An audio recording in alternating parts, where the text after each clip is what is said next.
Eu quero pedir para que se aproxime do palco Viviane Pettinelli. Quero apresentá-la. Viviane Pettinelli, ela é de Belo Horizonte.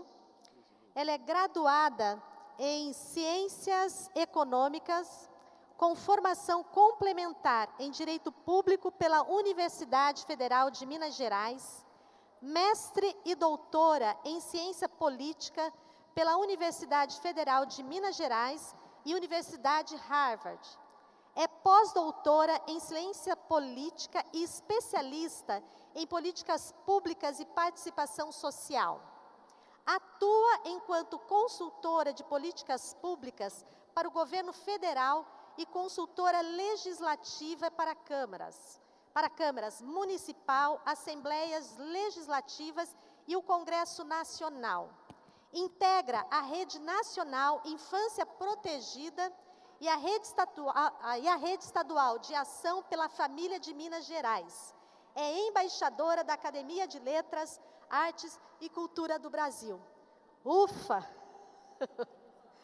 Eu tive o privilégio ontem de fazermos um traslado do aeroporto até aqui e poder estar compartilhando, e conhecendo essa jovem guerreira, essa mulher, e eu fiquei impressionada com a conversa que tivemos e por essa carreira. Eu falei, o que é isso? Não é possível, você é muito criancinha ainda, muito novinha. E aí conversamos sobre essa trajetória, o incentivo aos estudos academicamente, e ela tem muito, muito a nos trazer. E nós cremos que você estar aqui nesse evento, nesta edição, aquelas pérolas que Deus nos proporciona. Então é com grande expectativa que nós a recebemos e estamos aqui para ouvi-lo. Que o favor do Senhor te unja agora, em nome de Jesus. Bom dia, queridos. Obrigada por essa graciosa apresentação, Realmente, Deus tem me dado o privilégio de estar em muitos lugares e adquirir muito conhecimento para o avanço do reino dele.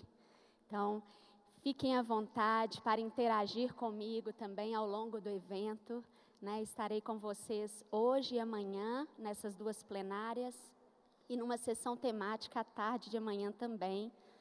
Todo o material que eu utilizar estará disponível para vocês. Se quiserem outros materiais, podem me procurar, Eu sou parceira de vocês nessa luta em defesa das nossas crianças e adolescentes, dentro das escolas, e nessa formação de caráter e intelectual que eles precisam ao longo dessas fases da vida. Bem, hoje especificamente, eu gostaria de trabalhar um pouquinho com vocês a política educacional brasileira e como essa política, ela tem sido utilizada e instrumentalizada para fins político-ideológicos de forma bastante sutil e silenciosa.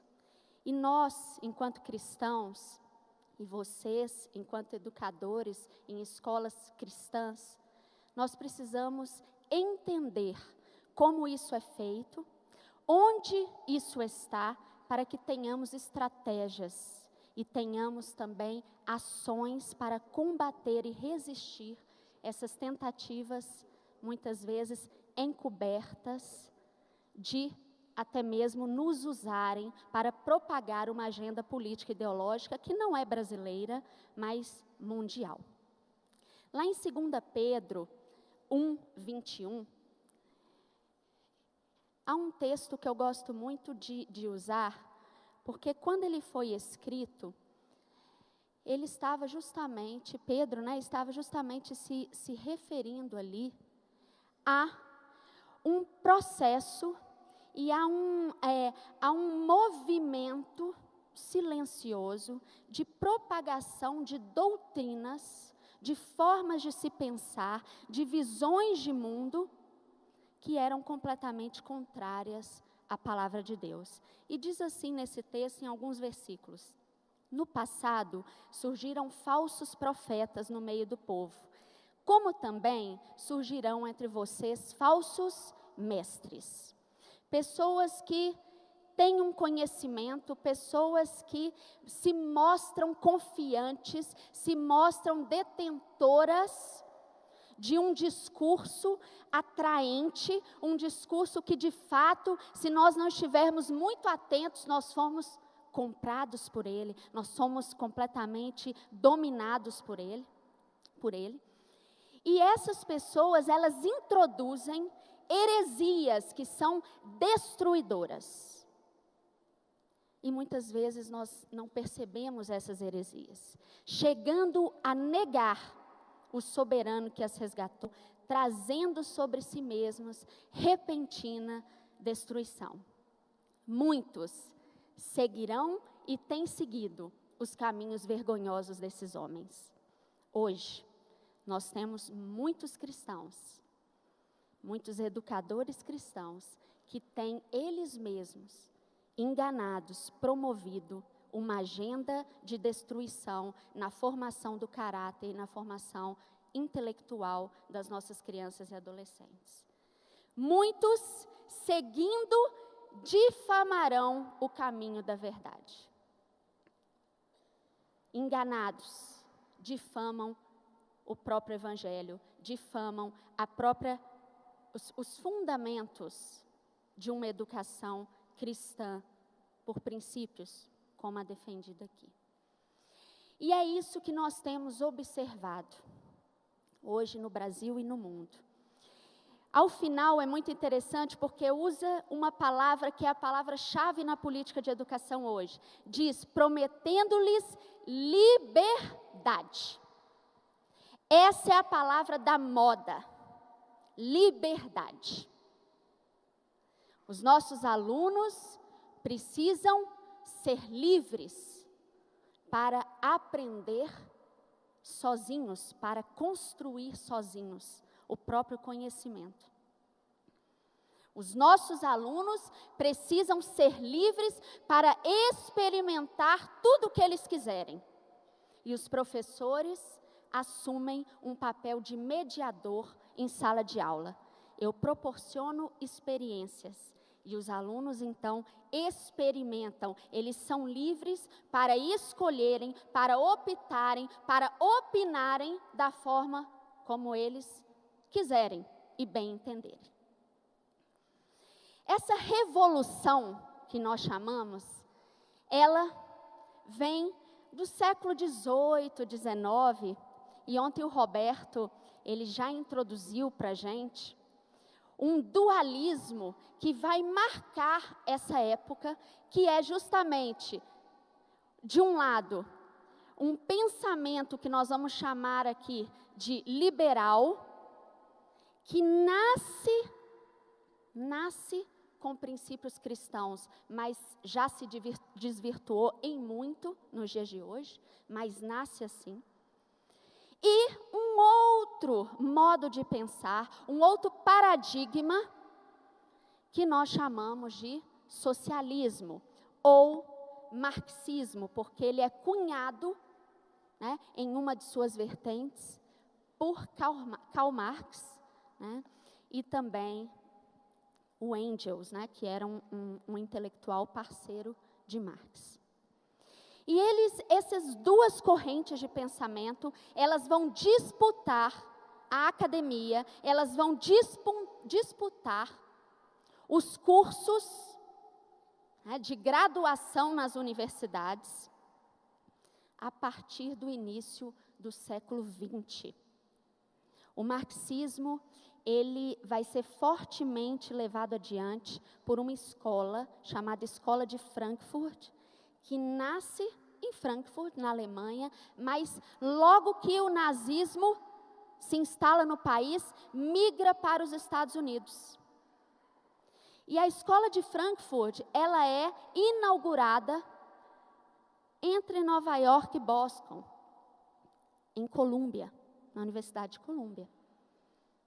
E ali, essa escola, ela passa a disputar as mentes dos intelectuais. Ela passa a disputar as formas de interpretar, de dar inteligibilidade aos fenômenos sociais, aos fenômenos da vida. E diante de uma conjuntura socioeconômica de crise do próprio liberalismo, tal qual desenhado, essa escola e essa forma de pensar, ela vai ganhando cada vez mais projeção, cada vez mais adeptos. E já já na década de 60, 70, o marxismo, como um modo de ver o mundo, lentes pelas quais nós enxergamos o mundo, já está presente em quase todos os cursos de graduação das universidades americanas e europeias, e também chegando ao Brasil já.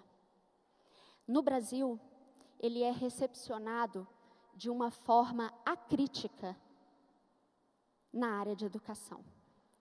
E é recepcionado na área de educação porque nós vivíamos, na década de 60 e 70, um período de ditadura, não é verdade? Um período, entre aspas, de censura. E é tão interessante que, se tivermos professores de história aqui, todos os livros de história, eles interpretam o período ditatorial como um período completamente negativo e perverso para a nação brasileira. Algo a ser esquecido, algo a ser negado completamente. Mas a real história da ditadura, que a maioria dos nossos alunos não tem tido acesso, é justamente uma história de defesa de princípios e valores cristãos contra uma avalanche de um novo modelo que queria ser implementado. Um modelo que prometia, como Pedro lá, está escrito lá em 1 Pedro, que prometia uma plena liberdade. E a ditadura, ela justamente se contrapõe a esse movimento libertário, que nós, enquanto cristãos, damos o nome de libertinagem, não é? Não é liberdade, é libertinagem. É a completa ausência de limites, a completa ausência de restrições em relação a comportamentos, a discursos, em relação às próprias expressões pessoais. E na área de educação, esse discurso de libertação, ele é comprado e é materializado por meio de uma série de textos e materiais produzidos, sobretudo por um aí dos pais da pedagogia no Brasil, que até recentemente recebeu uma lei específica para transformá-lo em patrono, né, da educação, lá no Congresso Nacional, que foi o Paulo Freire. O Paulo Freire é um marxista de carteirinha, né, de carteirinha. E é muito interessante que, nas universidades do Brasil, dificilmente, eu ando muito levando essa mensagem pelo Brasil todo, e dificilmente alguém chega até mim e fala: Viviane, eu já sabia que o Paulo Freire era marxista. Assim, são raras, né, os estudantes e as pessoas graduadas na área que conhecem essa origem do pensamento do Paulo Freire. Então, na verdade, o que se fala do Paulo Freire é sobre uma educação que é inclusiva, não é verdade? Ele estava pensando naqueles que estariam do lado de fora, sem acesso à alfabetização, sem acesso ao processo educacional como um todo. Mas a verdade é que essa ideia de inclusão, ela não é uma inclusão apenas física, uma inclusão de acesso propriamente dita. Ela vai muito além. E ela prega uma inclusão libertadora, uma inclusão voltada para o próprio eu, humanista. É o aluno, ele mesmo, se autoconstruindo por meio da educação. As ideias do Paulo Freire, elas vão se propagando, vão ganhando relevância política, vão ganhando relevância intelectual, e na década de 90, logo após a democracia no nosso país, né, a redemocratização do país, elas entram como uma avalanche nas políticas educacionais brasileiras. E eu vou mostrar para vocês onde estão essas ideias dentro da política educacional brasileira. Mas antes disso, eu queria apenas deixar bem claro o que nós estamos falando e do que se refere, né? A que se refere o marxismo aplicado à política de educação.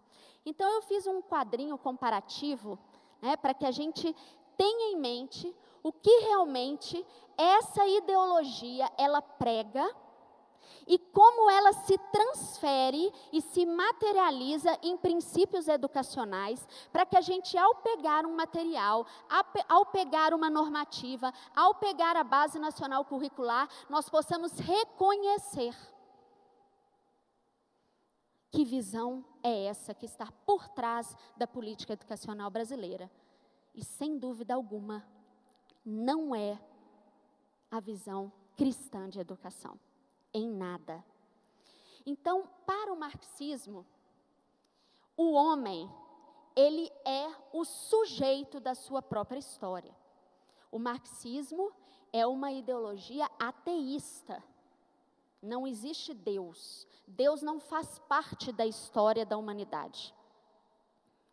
O homem, sim, é o ator, é o protagonista. E tudo o que acontece na humanidade acontece por uma construção exclusivamente humana. Então, se hoje nós vivemos num país, né, com tantos problemas sociais, tantas dificuldades econômicas, como o Roberto mostrou para a gente ontem,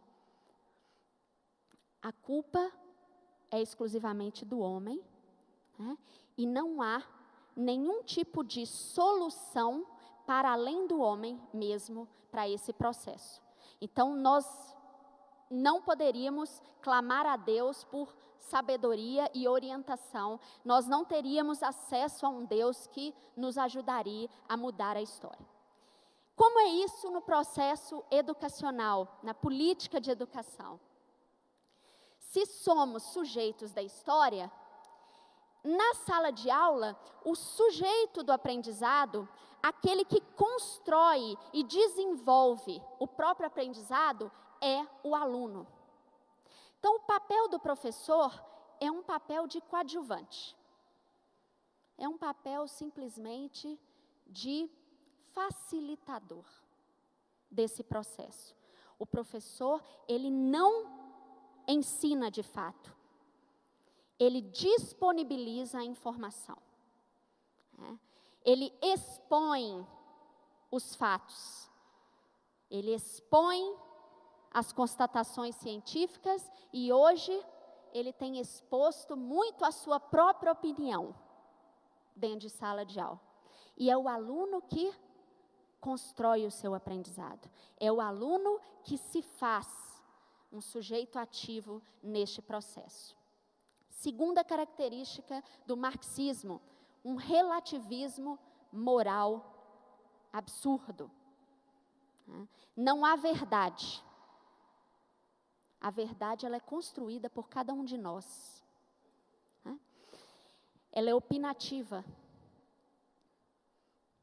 Completamente. Então, o fato de você falar que mentira é pecado, isso é para você. Eu já não acho isso. Para mim, é normal. Se precisar. Eu estou dando um exemplo, tá, gente? Não é normal, né? Mas ele relativiza tudo. Não há verdade absoluta. Não há fatos que são dados. Leis da natureza? Relativo, né? Completamente relativo. E o que isso tem gerado na política da educação brasileira? O relativismo também em relação a fatos, como, por exemplo, identidade.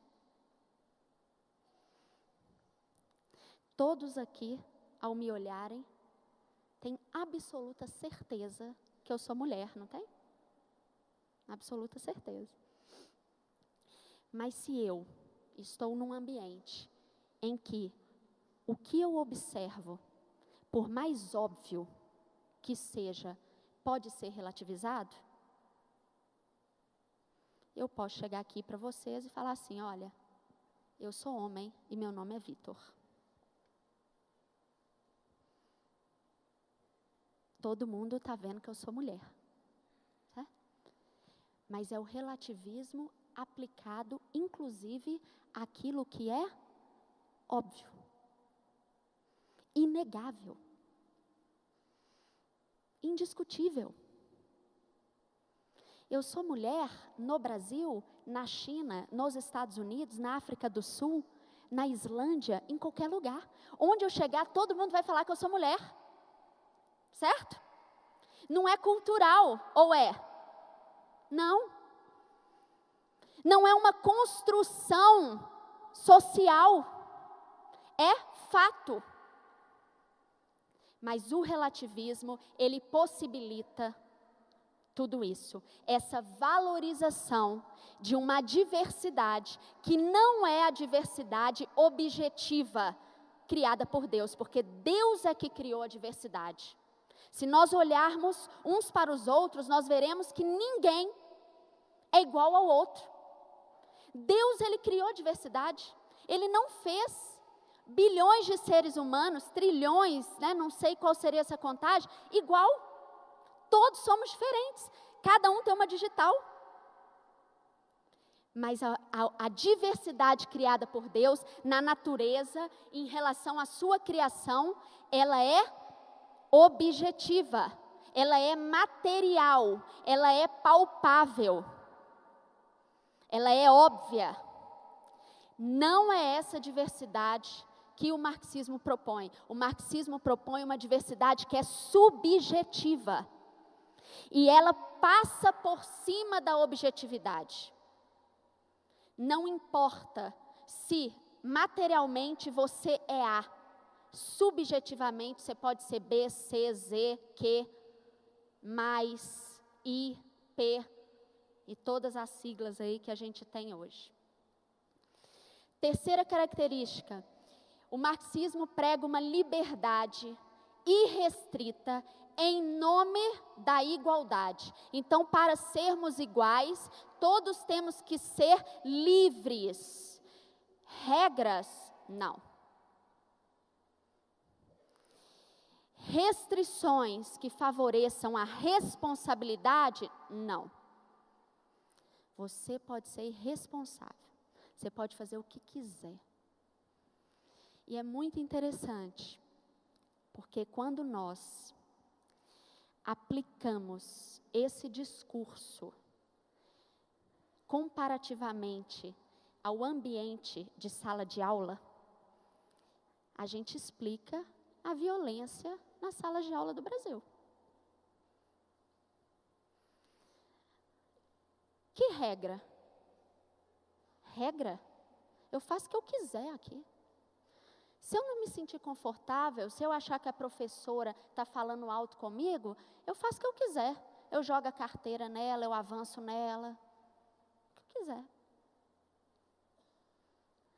Muito interessante que no Departamento de Ciência Política, não sei se vocês acompanharam na época do processo de impeachment, né, nós tivemos as ocupações nas universidades públicas, né?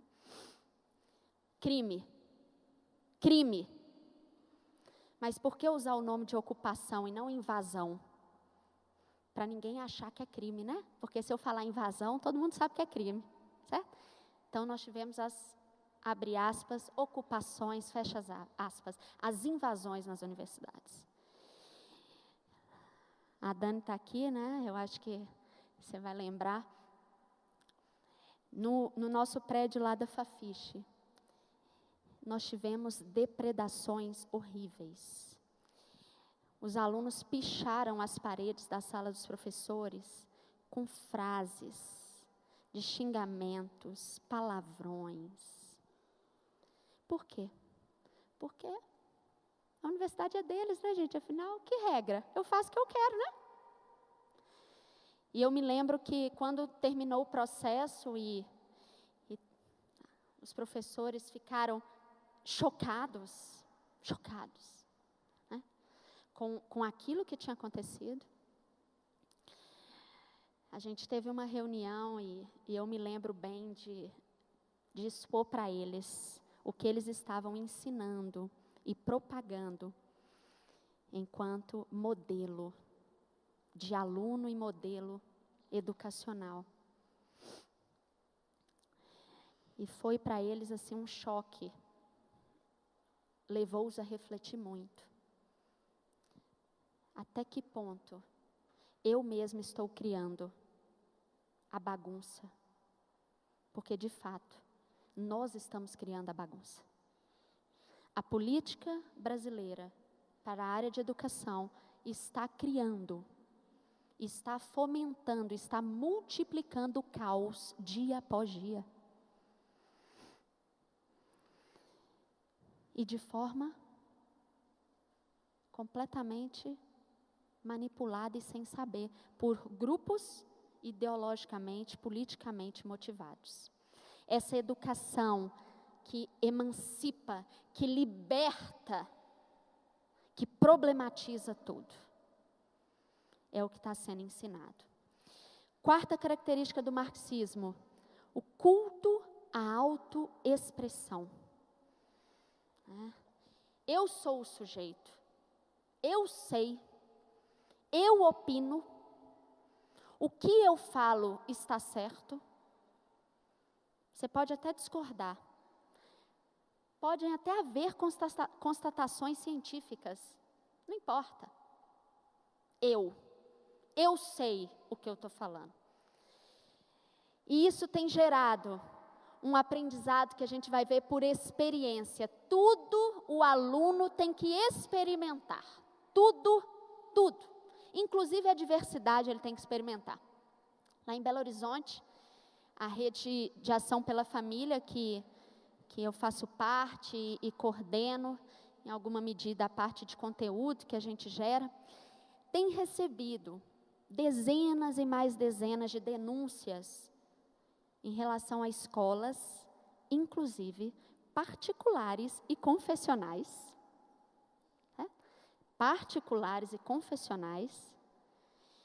em relação a esse tipo de abordagem, não só em sala de aula, como para trabalhos também fora de sala de aula. Porque a gente precisa fazer uma feira de cultura que debata a questão da homossexualidade. Para isso, os nossos alunos precisam se vestir, precisam interpretar, precisam fazer teatro, eles precisam experimentar, para ver se realmente eles estão certos na sua orientação sexual. Eu não posso proibir, eu não posso determinar. Ele é que sabe, ele é que constrói, ele é livre para se autoexpressar da forma que ele quiser. E isso tem acontecido, não é no ensino médio, não. Nós estamos falando de crianças, ensino fundamental 1, ensino fundamental 2. tendo esse tipo de experiência. E um último aspecto, a linguagem. A linguagem. A linguagem é o principal instrumento para nós rompermos com esse modelo social judaico-cristão que destrói a sociedade, que é o culpado, que é a fonte de todas as desigualdades e injustiças do mundo. E por isso, a linguagem em sala de aula, ela apresenta um papel fundamental. Eu não falo em assassinato no ventre mais, eu falo em aborto. Eu tiro o peso da palavra. Eu me lembro na minha época de adolescente que surgiu aquela palavra ficar, né? Ficar. Virou moda, né? Não, a gente tem que ficar primeiro e tal. Por que não falar se prostituir? Não é? Não é verdade? Ficar é se prostituir, correto? Por que não falar prostituir? Porque a palavra prostituição, ela carrega em si uma concepção tão negativa e tão forte que todo mundo... Opa, eu não, eu. Mas ficar pode, né, gente? Ficar, todo adolescente fala. A linguagem, ela é a chave nesse processo. E eu quero mostrar para vocês como que esses princípios, eles estão dentro da política educacional brasileira. Então, eu trouxe muitos trechos de leis que nós temos no país, né, como as diretrizes curriculares nacionais, os parâmetros nacionais curriculares e a Base Nacional Comum Curricular, que foi homologada em dezembro agora do ano passado, né, e precisará começar a ser implementada a partir do próximo ano, né, vocês têm ciência disso. Aluno enquanto sujeito ativo do processo de aprendizado. Lá nas DCNs, a criança é cartilha marxista aplicada aqui. Sujeito histórico e de direitos, que nas interações, relações e práticas cotidianas que vivencia, constrói sua identidade pessoal e coletiva, experimenta, narra, questiona e constrói sentidos. Maravilhoso isso, se fôssemos nós, os governantes. Maravilhoso. O problema é que não somos nós que temos governado, não somos nós que temos criado os materiais didáticos e paradidáticos, não somos nós que temos estabelecidos resoluções e normas para a política de educação brasileira. E esse tipo de princípio aplicado aqui, ele é instrumentalizado politicamente. E nós vamos ver como. Na BNCC, espera-se que os alunos construam as próprias interpretações de forma fundamentada e rigorosa. Eu brinco nesse trecho que eu falo, gente, nem na universidade os alunos constroem de forma fundamentada e rigorosa. Não. Quanto mais, na educação infantil, é assim. Falo, que mundo é esse? Eu quero ver isso acontecendo, será? Construir interpretações fundamentadas e rigorosas. Destaca-se o quê? Temáticas voltadas para a diversidade cultural, as questões de gênero e as abordagens relacionadas à história dos povos indígenas e africanos. A questão dos povos indígenas e africanos é muito problemática hoje, principalmente para quem lida nas escolas públicas. Por quê? Porque os materiais didáticos, eles não estão ensinando história, eles estão ensinando rituais religiosos, rituais. É inacreditável, a gente tem, assim, diversos materiais de editoras muito importantes no nosso país, Scipione, Leia, que quando chega nesta parte, a história desaparece.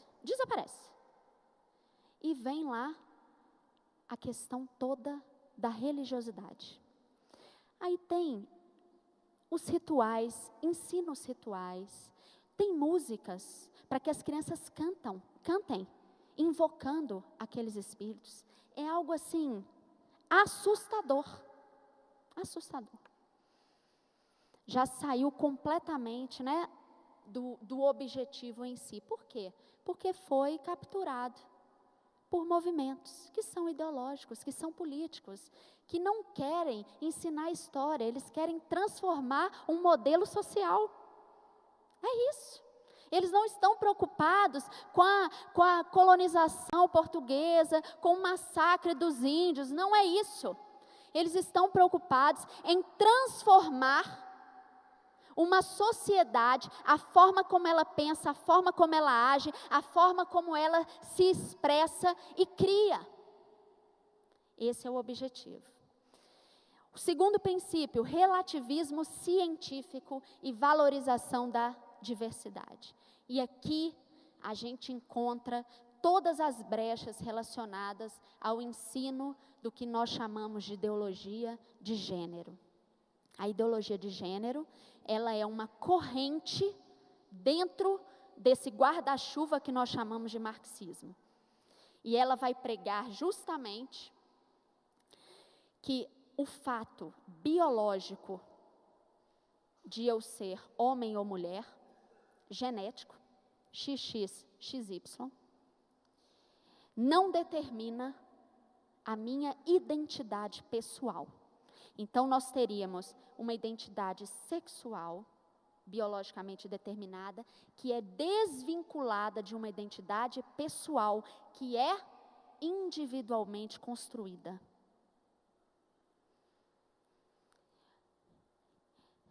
São coisas diferentes. E a principal expoente dessa vertente, a Judith Butler,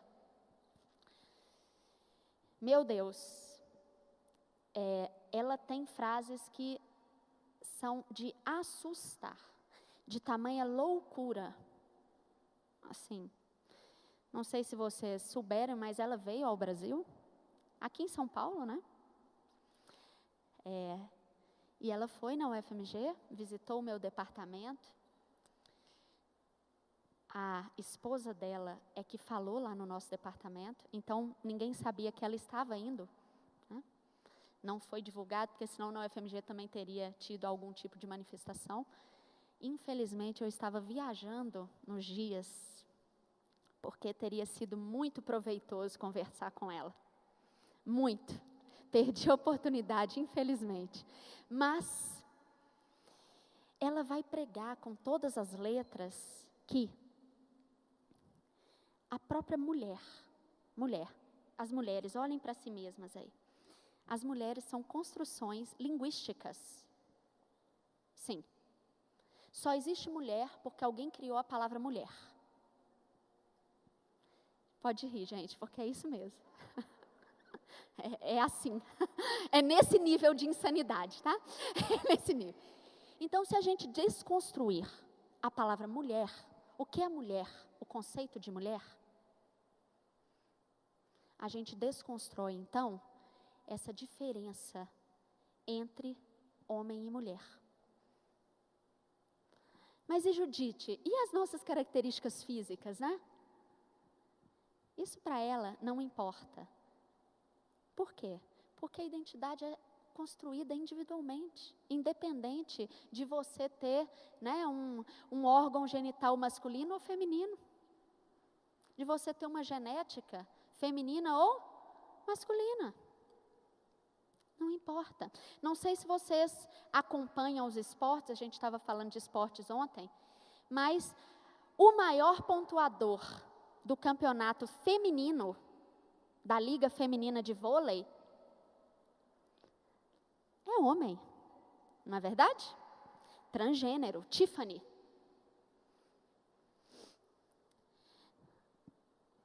Ô Tiffany, pode querer ser mulher o tanto que quiser, mas nunca vai deixar de ser homem.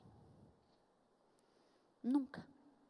pode tomar a quantidade de hormônios que quiser, pode fazer todas as cirurgias físicas que quiser, mas sempre será homem.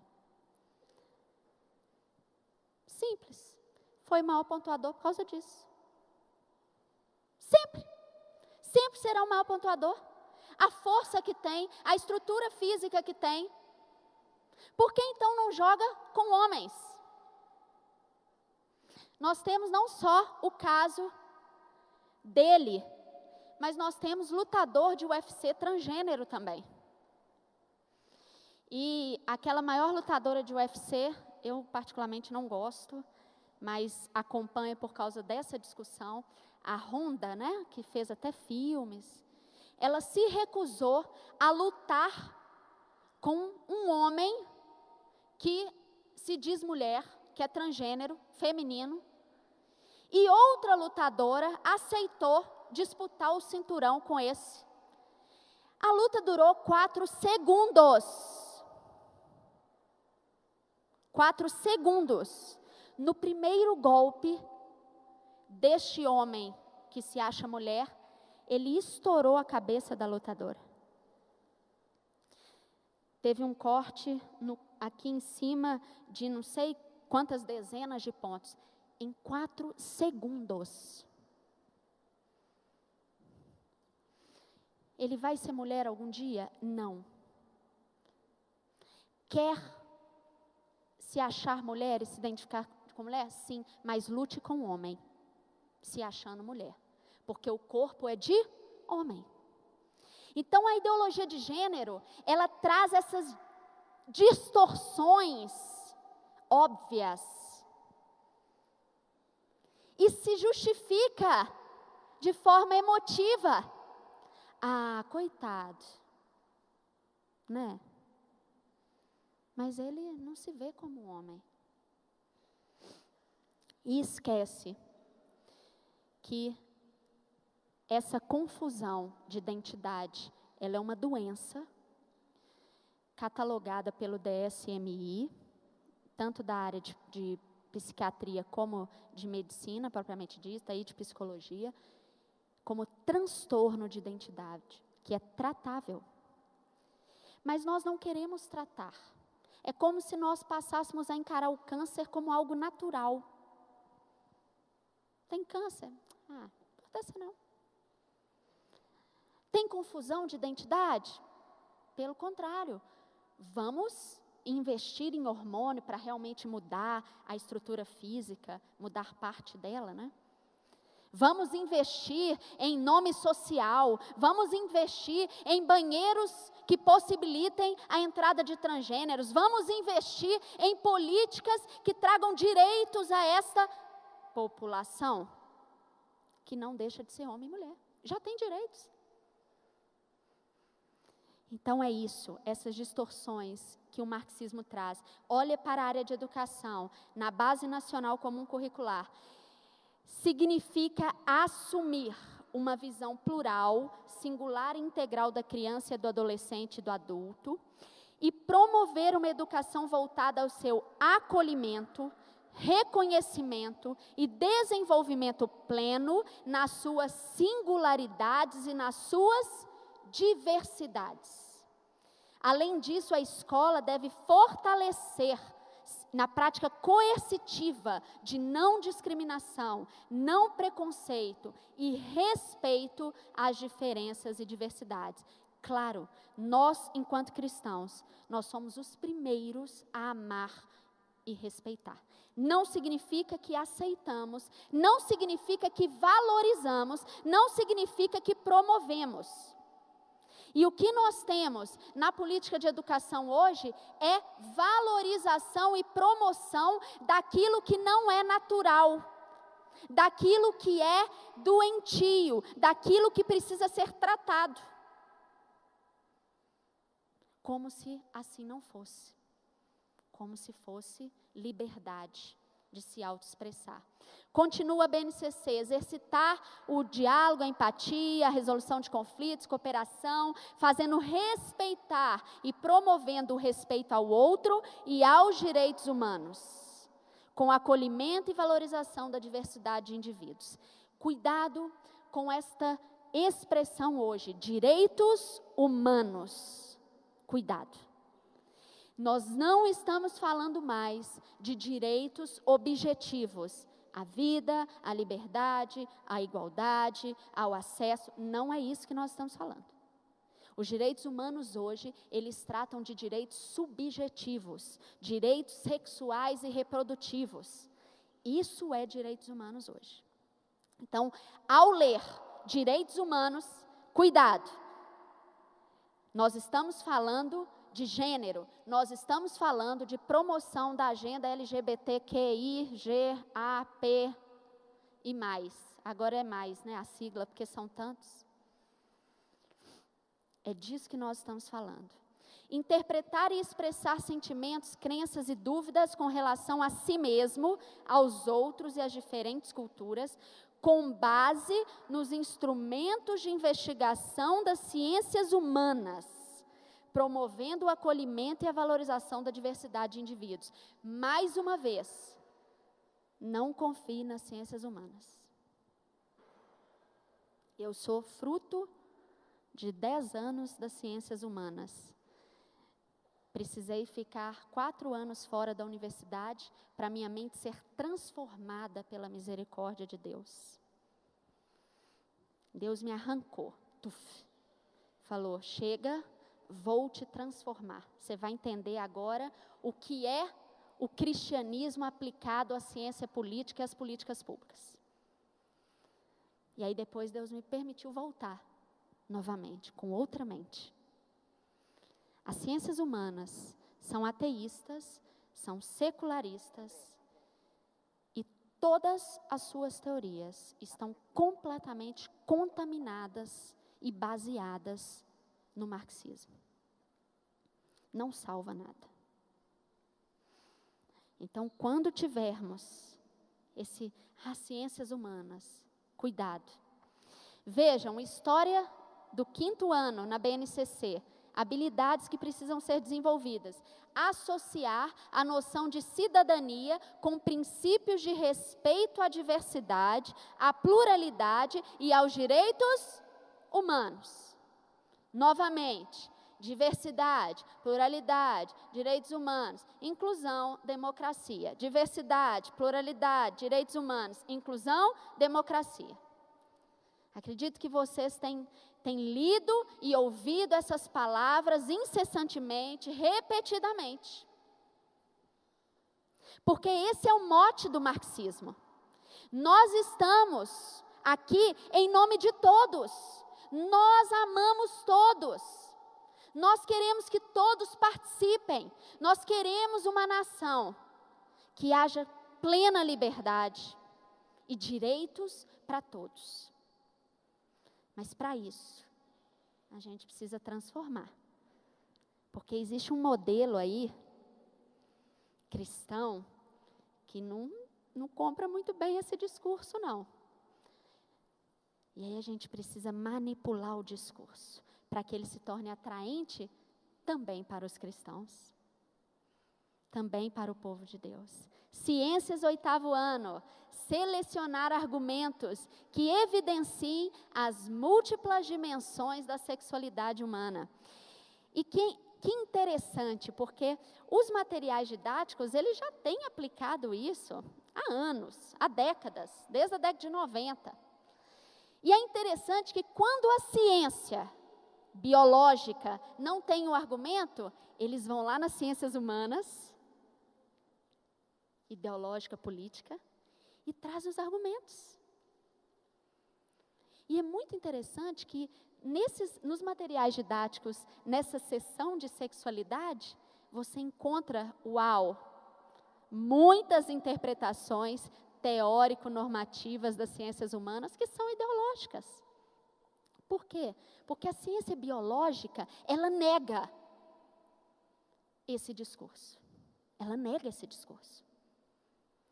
Como então trabalhá-lo se a ciência mesmo, a ciência objetiva, nega esse discurso? A gente tem que trazer de outras fontes. Ensino religioso, novidade na base, né?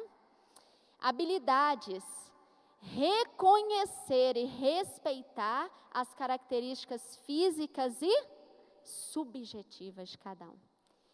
A questão da subjetividade, mais uma vez, dessa construção pessoal que pode acontecer individualmente, né, por cada aluno. Educação libertadora e problematizadora. Terceiro princípio, lá na BNCC também, na educação infantil, o corpo das crianças ganha centralidade, pois ele é partícipe privilegiado das práticas pedagógicas de cuidado físico, orientadas para a emancipação e para a liberdade, e não para a submissão. Quem ensina a submissão? Nós, não é? Criança, você tem 4 aninhos, deixa eu te falar uma coisa. Você faz do seu corpo o que você quiser. Ele é seu. E queridos, o que tem acontecido de prático como consequência desse tipo de ensino? As crianças, elas não sabem identificar o que é abuso, o que é violência, o que são maus tratos. E o número de crianças vítimas e adolescentes também, porque eles estão sendo ensinados desde pequenos, tem crescido cada vez mais no nosso país. E o que mais assusta é que hoje, parte expressiva de abusos, principalmente sexuais, são cometidos por adolescentes em crianças. Essa educação tem sido levada adiante desde a década de 90 no nosso país. Eu sou geração que passou pela primeira vez por esse tipo de educação. E hoje, as nossas crianças que estão recebendo esse tipo de mensagem, elas estão completamente sem filtro, sem discernimento, para se proteger, para se cuidar. E elas têm sido vítimas cada vez mais frequentes desses abusos, por não serem ensinadas a se protegerem, pelo contrário, por serem ensinadas a liberdade, a irrestrição completa. Mais um trecho. Nos anos iniciais do ensino fundamental, é importante valorizar, pasmem, e problematizar as vivências e experiências individuais e familiares trazidas pelos alunos. Problematizar. Como assim? Meu pai e minha mãe me ensinam uma coisa, eu chego na escola e o professor, então, ele vai dizer, que é isso? Seu pai e sua mãe estão errados. O professor assumindo um papel de educador moral do filho de outra pessoa, em nome de uma educação libertadora, de uma educação emancipadora, de uma educação que traz igualdade para todos. Olha lá, em 98, agora nos parâmetros curriculares nacionais, a escola deve informar, problematizar e debater os diferentes tabus, preconceitos, crenças e atitudes existentes na sociedade. A BNCC não traz nada de novo, tá, queridos? Na verdade, ela consolida o que já existia. A gente não precisa ficar achando, nossa, isso aconteceu agora, de onde veio? Isso está há 20 anos já. Ela só consolidou o que já existe, o que já está nos materiais didáticos, enfim. O que já é a proposta da política educacional brasileira dos governos social-democratas. PSDB é um governo de esquerda. Sim, gente. Social-democracia é marxismo. Tá? Não se enganem. Centro é esquerda. Não existe centro, esquerda e direita no espectro político. Na ciência política nem existe espectro político. Isso é uma criação de marketing eleitoral. Social-democracia é marxista. É a mesma cartilha. Eles variam no grau das coisas que defendem, mas eles defendem a mesma coisa. Certo? E aí, a gente tem o aprendizado pela experiência também. Meu tempo está esgotado e eu vou citar então, tá? Eu acho que eu não estou entendendo aquele relógio lá, mas enfim. Tem alguma coisa errada. O aprendizado pela experiência. Apenas um trecho do aprendizado por experiência aqui. Deixa eu só voltar no meu slide, um minutinho. Na educação física, experimentar, fruir, recriar diferentes lutas presentes no contexto comunitário e regional. Então, o tempo todo experimentar lutas de matriz indígena e africana. Por que eu preciso lutar capoeira? Eu não quero. Por que eu tenho que ter isso no meu currículo? E o pior é o silencioso, que são as ginásticas de conscientização corporal, a famosa yoga, né? Que é um ritual religioso e está nas escolas como se fosse algo maravilhoso e cheio de benefícios. É um ritual religioso. Linguagem como ferramenta. O segundo trecho, competências para o ensino fundamental, compreender as linguagens como construção humana, histórica, social e cultural, reconhecendo e valorizando como forma de expressão de subjetividades, mais uma vez. E aí eu gostaria de encerrar, dando as estratégias para vocês. Né? A gente primeiro mostra o retrato, e aí nós temos as estratégias. Hoje eu vou apenas citar essas estratégias. Na sessão temática de sexta-feira, eu vou mostrar para vocês como implementar essas estratégias.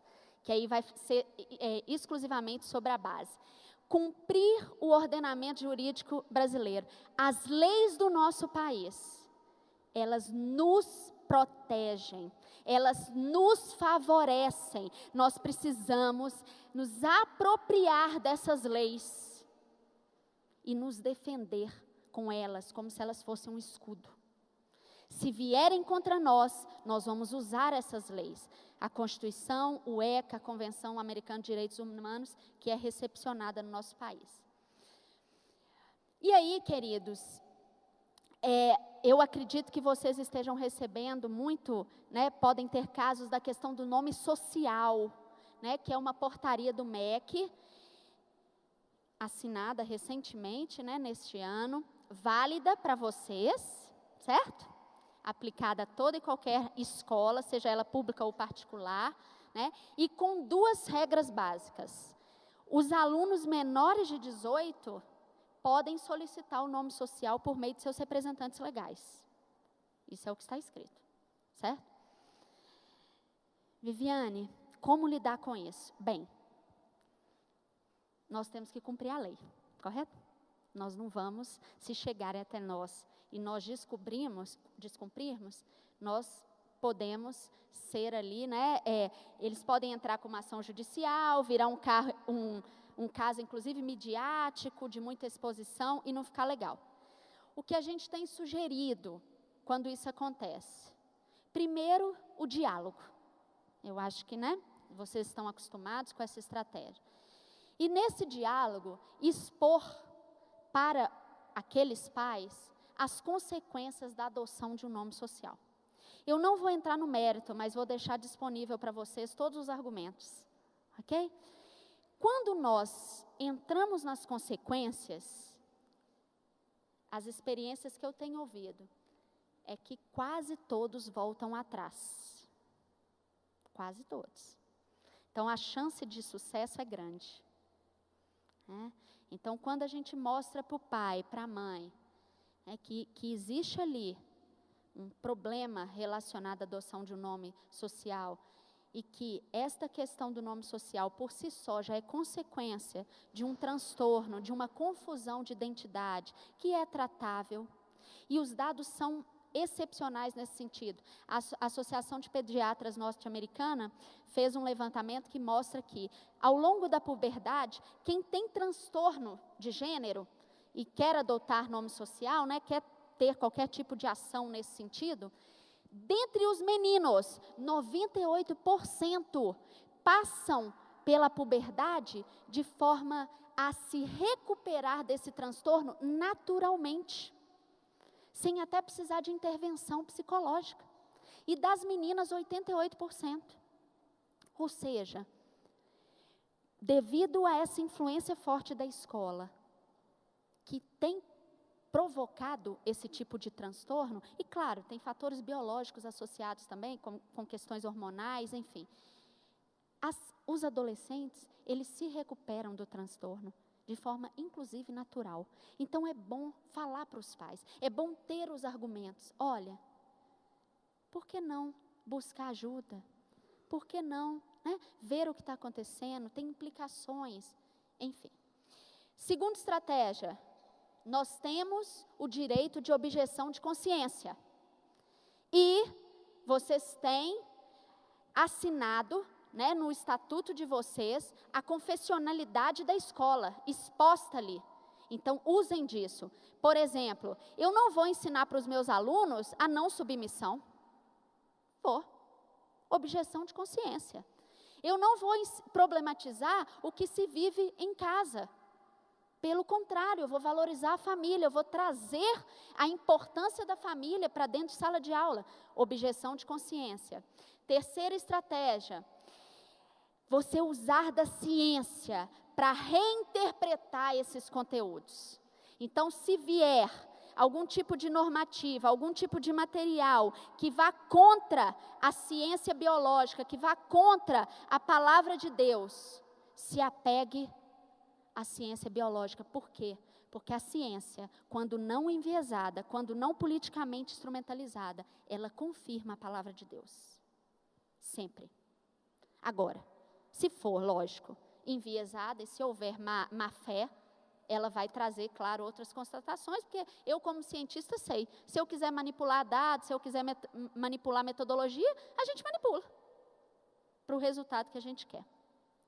Quarta estratégia, instrumentalize brechas conceituais para abordagem educacional por princípios.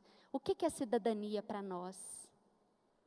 Vamos instrumentalizar a nossa cidadania. O que é diversidade para nós? Vamos instrumentalizar, vamos colocar o conceito que é bíblico. O que é direitos humanos para nós? Use esses conceitos, pegue essas brechas conceituais e transforme esse conteúdo de uma forma que eduque segundo a palavra de Deus. É isso então. Eu peço desculpas por ter passado do horário. Amanhã eu vou ficar certinho aí, vou deixar um relógio aqui, e eu fico à disposição de vocês. Disponibilizo o material, né? A gente enviou textos também. Fiquem à vontade para me procurarem, me acessarem, né? Tirarem dúvidas se tiverem, e contem sempre conosco, né? Nesse avanço do reino de Deus. Agradecemos a nossa querida Viviane. Deus te abençoe muito.